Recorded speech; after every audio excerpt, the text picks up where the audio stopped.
In the capital of a small African country, there was an old, dilapidated prison.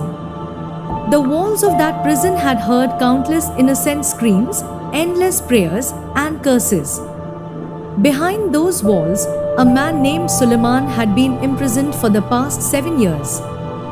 Suleiman was accused of murdering the son of an influential businessman.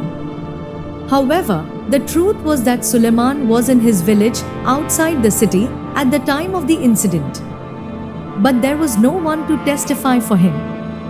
And in a country where the voice of the poor is silenced, it is not evidence or witnesses that matter, it is the orders of the powerful that prevail. Winds of change began to blow across the nation. The people rejected the old president, and a young military officer, Ibrahim Traore, took over as leader. Ibrahim was not just a president, he was the voice of the people. He declared that justice, truth, and service to the public would be his top priorities. One day, without any protocol or announcement, Ibrahim suddenly arrived at that old city prison. Panic spread among the prison staff. Ibrahim simply said, "Show me the prisoner whose case hasn't been heard in 7 years." He was taken to the deeper part of the prison, where Suleiman sat silently in a dark cell, his hand resting on the wall as he quietly recited his prayer beads. The door opened, light poured in, and Suleiman squinted toward the figure standing before him, a tall man dressed simply.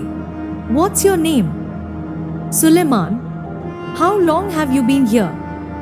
"7 years, sir." "Why were you imprisoned?" "They say I killed someone, but I'm innocent. The people from my village are witnesses, but no one ever listened." Ibrahim looked silently into Suleiman's eyes. In them, he saw pain, truth, and a faint glimmer of hope. President Ibrahim immediately formed a special team. Suleiman's case was reopened. The old witnesses were contacted again. Elders from Suleiman's village testified that he was with them at the time of the murder.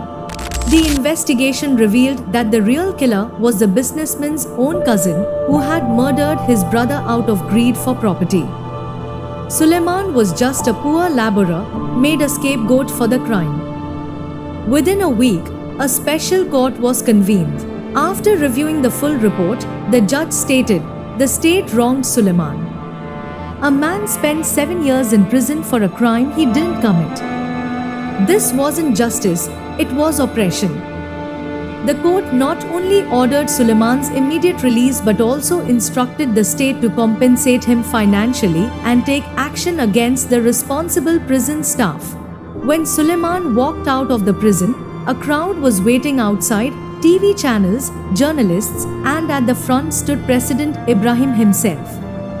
With tears in his eyes, Suleiman looked at Ibrahim and said only, "Thank you. You've restored my faith that justice still lives." The president took his hand and declared, "As long as I am president, no innocent person will remain behind bars." Following this incident, Ibrahim launched a campaign called Justice at Every Door.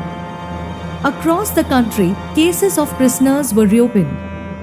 Many innocent people finally received justice. The government gave Suleiman a small house, and he has now become a social worker. He visits prisons, listens to the stories of inmates, and gives them hope.